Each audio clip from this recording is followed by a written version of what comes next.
welcome to Turn the Page, the official podcast of the Syosset Public Library.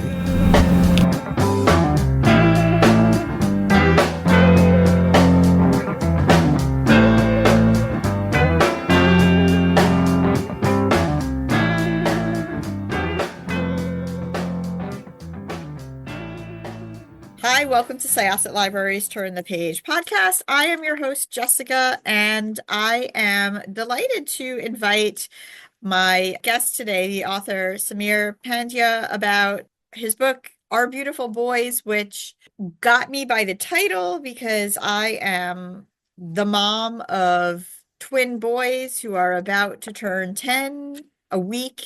As of today, we're recording this, and I think a lot about the topics that are discussed in this book: raising boys in America, raising boys with various, consciousness and forms of what we view as masculinity and acceptable. And it got me immediately. So welcome, Sameer. So happy to have you here.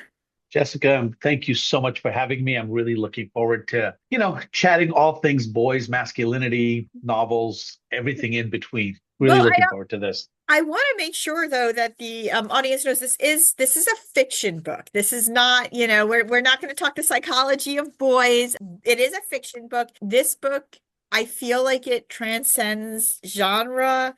There is a tense aspect to it that's going to fill a lot of people's love of thrillers or domestic thrillers, but at the same time, it's also just a look at families. It's a look at how race and, I suppose, Americanization or assimilation or passing, or what that means for different families. And it's also kind of a look at socialization and social pressures and how peers change us throughout the years. So I wanted to ask you just first how this book came to you, how the story of these families came to you. I know your last book was Members Only. Yes, that's correct. Yeah. Yes, there are some topics that are similar, but mostly, it is a very different story at its heart here. So please tell us a little bit about how Our Beautiful Boys came about. Yeah. So, let me first also say that, when you were talking about this as to be very clear, right? I'm a novelist. This is a novel. This is, I am not here to lecture you. I'm not here to give you answers. I'm here to provide, I think, a fairly gripping story, and that as you're working through the story, me as a reader, what I enjoy in books is I like stories, but then I want to have side conversations that are continuing on, right? And so, you can do the story bit and the side conversations, or you can do both of them at the same time, which I hope you do. So to your question, kind of where it came about, on a very practical level, I am, Jessica, like you, raising boys. They're a little older. They're in high school. And so in a certain way, I've been driving around, my children and their friends for years now, right? And I've been listening to them. I've been chatting with them, but mostly I've been trying to sit in the front seat driving, listening, right, to see what's going on. So at a certain level, that is the kind of the larger space that I was thinking about. I'm also have always been deeply interested in family and domesticity as a literary space, how to understand families, how to occupy their homes, their living rooms, their kitchens. I've always loved that bit as a writer, is to notice and to think through what a living room looks like, what the counter on a kitchen looks like, all as a way of thinking about class and privilege, right? And so there's this kind of question of boys, this question of families, and then just kind of this, I live in Santa Barbara. There are these foothills here, and at a certain point, I noticed what looked like caves in these foothills, right? And I decided, what would it look like to put some teenage kids in these in these caves and have something pretty terrible happen. And let's see kind of where it goes from there. Now, one last thing I wanted to just mention is that the whole thing about the caves is it's also me taking from, a novel that has been in complicated ways important to me, A Passage to India by E.M. Forster, which poses the same question that this novel poses, which is what happened in the caves. And so those are these kinds of larger things that I have been thinking of, or I have been thinking of for years. And I think I found a story which allowed me to tell the story, but then allowed me to riff on all the things that I'm interested in. It's so funny because you actually touched on a question later about caves and what the significance, how the significance of caves plays into the story. We can kind of get back to that because I wanted to just at a very surface level discuss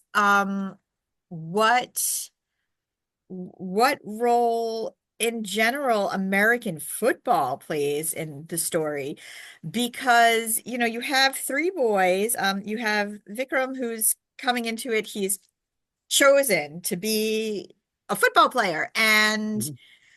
anybody who has gone to a traditional or private high school in America knows that the football team is it. And, there are other teams too. There's the basketball team, but the football players, and you see this not only if you've experienced it, but in pretty much every piece of American teen media since I don't know, the 50s or before that, the football players, the quarterback, like these are the kings of the school.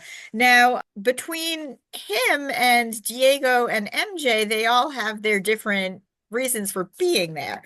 But it is a status symbol. And when Vikram tells his parents that he's going to do this, it is like almost like, oh, okay, this is an inherently violent sport. Aggression is like required.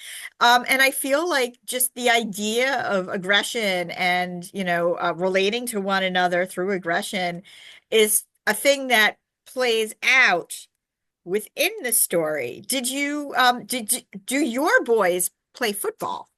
Yeah.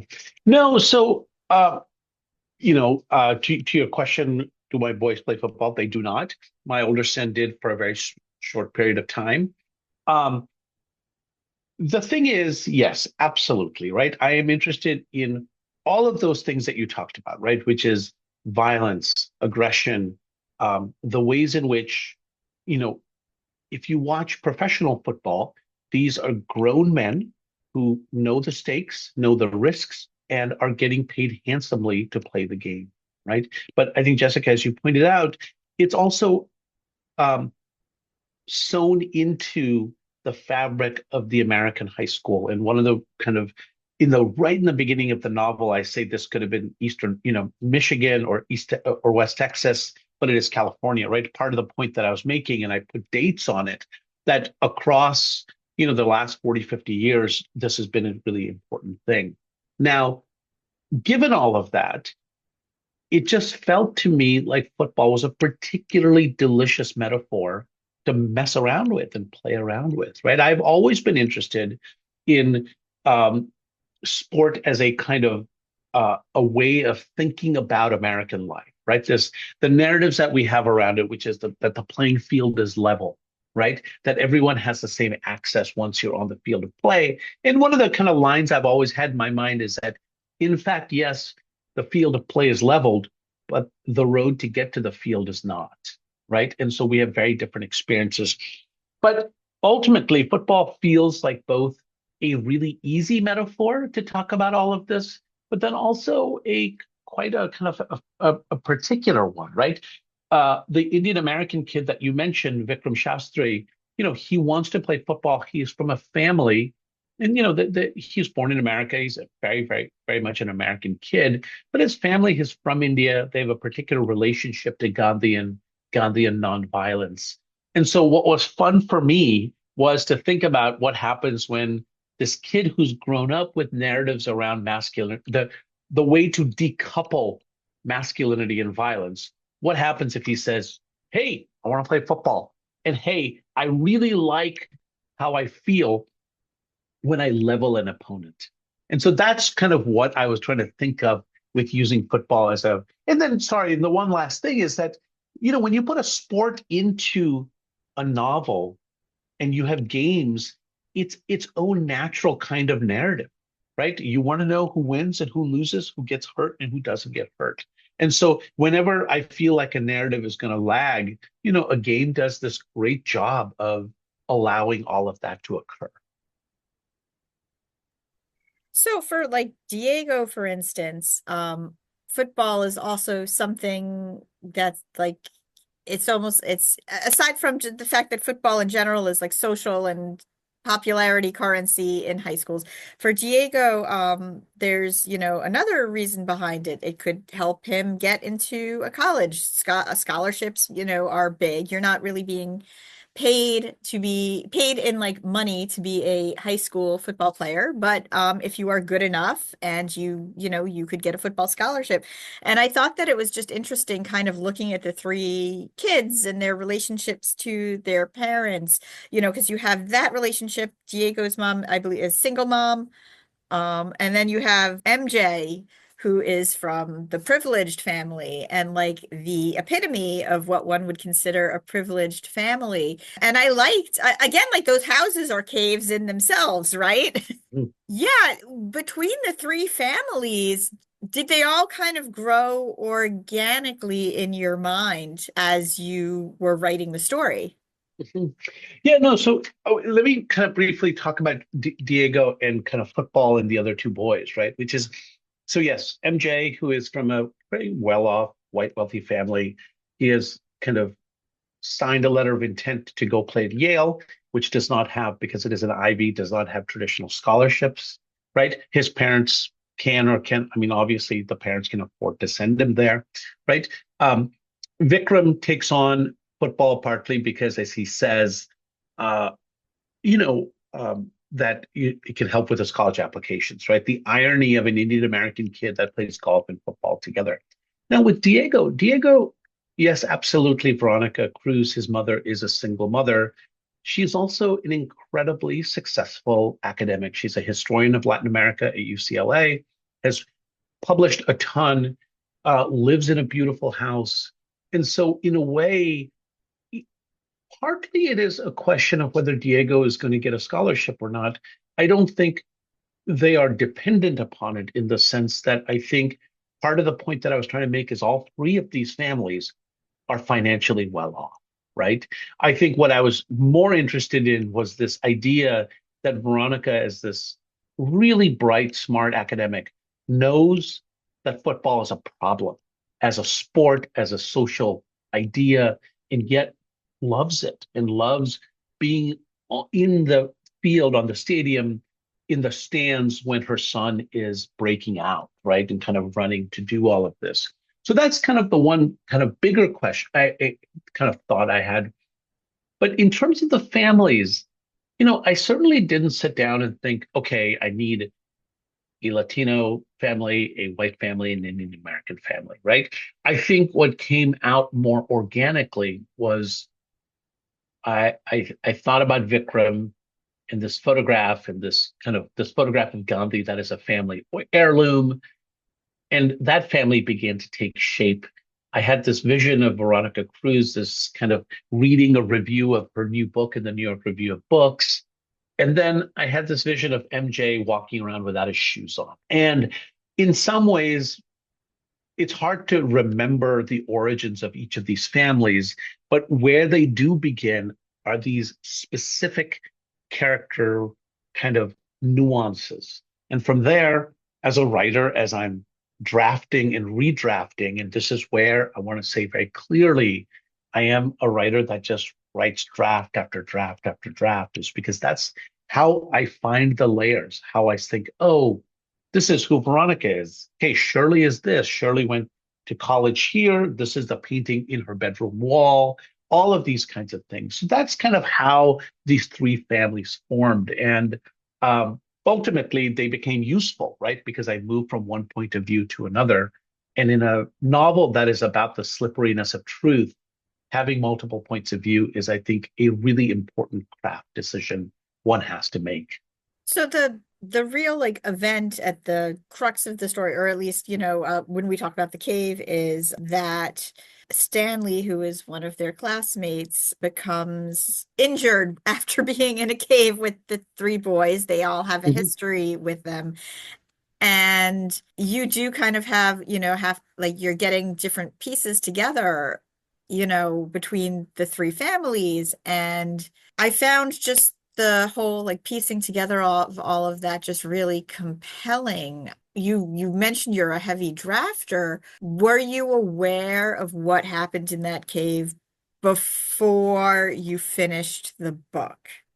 That's a really interesting question, right? So the one thing I'll just say is this is not giving anything away about the book, is, they're at a party on a Friday night. Stanley's a bit of a bully, bit of a talker. They all end up in this cave together, the three boys and Stanley. There's a little altercation. Stanley gets a little hurt. The three boys leave.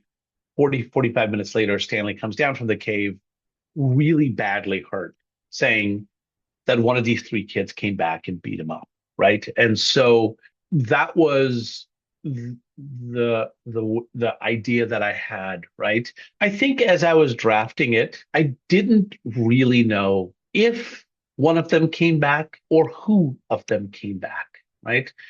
I just kind of was trying to stay open to this possibility. I think this is early on, right? But once I figured it out in my head, I figured out the narrative of what happens in the cave. And I think a part of the point, and I think I want to really talk to you about this question of the cave, and we'll do that in a moment. But I think that once I figured it out, then you begin layering it like, you know, a kind of traditional mystery, right? Like I think one of the thoughts I had about it was, there's a great John le Carre novel, Tinker Tailor Soldier Spy, right? And the idea is of this great book is you don't know which of one of these kind of, I think there are three or four characters, is a Soviet mole in this in amongst the British Secret Service, right? And I thought about that book as a great model, right? Which is the fun of the book is figuring out who the mole is, right? And the fun of this book for me as a writer was to figure out who perhaps went back and how to, as a reader, feel up until a certain moment that everyone is in play, right? And that you can't, and who we think went in many ways says a lot more about who we are as readers than it does necessarily about who these characters are. So let's talk about caves then. What is the significance of caves in the story? How did that build? I know you'd mentioned the origin of the novel that inspired that, but yeah, Mhm. please talk to me about the significance of caves. Yeah. I mean, listen, you go into a cave and you yell your name and it kind of echoes back, right? And so, the walls are craggly. It is in some ways a perfect, like in the way that a football field is a metaphor, the cave is a metaphor for the ways in which the things we want to know what happened in there are slippery, right? That the very notion of truth is slippery. And the it became useful because in a way there are all these echoes of what happened, right? For the full week that passes, which is the central part of the book, right? Part two is called Echoes, and it basically begins on a Monday morning and ends on a Friday night, right? And what I'm trying to do there is to say, look at all of the echoes that we are hearing from the three kids, from Stanley, from their families, from the high school, from kind of their classmates. And so that was the idea, right? On one hand, not just that it's a space of indeterminacy, but much more usefully that it produces echoes. And what we're trying to do is trying to distinguish between a voice and an echo. And that's what I'm trying to do as a writer. It's really great. Like I said, this book is going to check a lot of boxes off for a lot of people. It's very discussable. It's actually been out consistently in our library. Yeah, I know. Really happy to hear that. Yeah, I know. I'm doing this interview after the book came out, and usually I try to run to the shelf and grab it and put it on hold immediately. And it's been out, so I've had to grab it elsewhere. But I really want to thank you so much for chatting with us. Are you working on something else at the moment, or do you usually take your time after publishing? I'm just it's been wonderful. I've been doing events, I've been talking to people, and there's a part of me as a writer that never wants to stop, right? It's because your brain doesn't stop. You want to keep going. I also just recognize that I just have to I mean, I have stuff that I'm drafting and that I have been, because you finish a book long before it actually comes out, right? But I think for now, I think I just need to take a breather to really be able to talk about this material, to talk to people, to talk to readers. And I think when I've kind of done all of that, and I think allowed my brain to begin to kind of reform ideas and synapses, I think I'll go back to it. But I think for now, it's just a little bit of a kind of a breath I need, a necessary breath I need to take. And, I get to enjoy people having read the book and asking me questions. And I am much better able to more creatively answer these questions if my mind is fresh.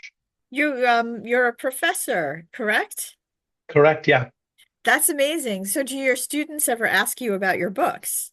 Yeah, no, I mean, it's kind of amazing, right? Like I had a really fun launch event in Santa Barbara, and some of my students came, and absolutely they asked, right? It's because I think what my job is to demystify the process for them, right? If they are interested in writing, not just as a novelist, but as a nonfiction writer or a screenwriter, or a journalist, right? My job is to say the road from where you are to perhaps where I have come is circuitous, bumpy, but totally travelable, right? And so I love chatting with them if they ask. I'm totally open, right? Is to say, you're going to get a lot of rejections, and you got to kind of develop a fairly thick skin.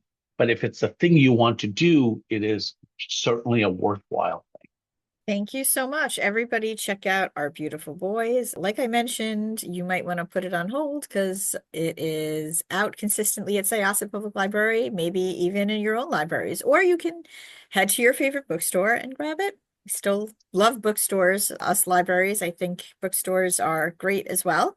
Thank you so much. And we are going to close this chapter of Turn the Page.